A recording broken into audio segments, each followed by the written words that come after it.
मैं आपको बताना चाहता हूं कि टॉक्सिक के इस टीजर में दरअसल है क्या। साफ तौर पर वायलेंस का ज्वालामुखी, हिंसा का ज्वालामुखी। और यहां पर खासतौर से मैं दो सीन्स का जिक्र करना चाहूंगा। एक सीन जहां यश जो है, रॉकिंग स्टार यश, एक आदमी की गर्दन कटे हुए शीशे के ऊपर घसीटते हैं। दूसरा जहां चेन सॉ से एक आदमी की गर्दन काटी जाती है और पूरे स्क्रीन पर खून का फुवारा निकलता है। जहां तक टीजर की बात है तो इस टीजर में एक आवाज सुनाई पड़ती है। वो आवाज कहती है कि इस बार जंग अलग है, इस बार मक्कारी भी बहुत ज्यादा है, सबसे टकराना आसान नहीं होगा। और फिर राया से कहा जाता है, राया यानी कि इस फिल्म में रॉकिंग स्टार यश का किरदार, कि गिव अप राया, यानी कि हथियार डाल दो। और फिर हम रॉकिंग स्टार यश की आवाज सुनते हैं और वो आवाज कहती है इट्स ओवर राया।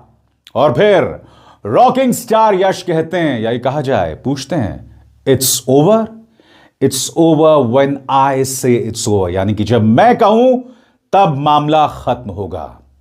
और वो इतनी आसानी से बात नहीं कहते हैं, वो बाकायदा एफ शब्द का इस्तेमाल करते हैं, जो कि आप टीजर में बाकायदा अपने दोनों कानों से सुनते हैं। यानी कि एक बात तय है, पहला टीजर और अब टीजर, फिल्म के अंदर सेक्स और वायलेंस का तूफान आने वाला है। सेक्स और वायलेंस बेशुमार। अब देखना यह है कि रॉकिंग स्टार यश से जो उम्मीदें हैं, क्या टॉक्सिक उस पर खरी उतरेगी। और मैं चाहूंगा कि आप जो मेरे दर्शक हैं, जिन्होंने टॉक्सिक का वो टीजर देखा होगा, आप क्या महसूस करते हैं? क्या वायलेंस जरूरत से ज्यादा है?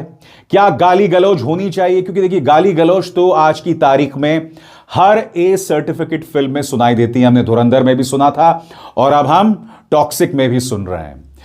सबसे दिलचस्प बात यह है कि गीतू मोहनदास ने 2 टीजर बनाए हैं, मगर अब तक टीजर देखने के बाद आप यह अंदाजा नहीं लगा सकते कि कहानी क्या है। टॉक्सिक के टीजर में मुझे ना कहानी दिखाई देती है, ना प्लॉट समझ आ रहा है, जो अपने आप में अच्छी बात है। क्योंकि अगर आप उसका टीजर देखकर यह समझ जाएं कि फिल्म में क्या है और टीजर देख के ही आप पूरी कहानी समझ लें, तो इससे ज्यादा वाहियात चीज कुछ नहीं हो सकती।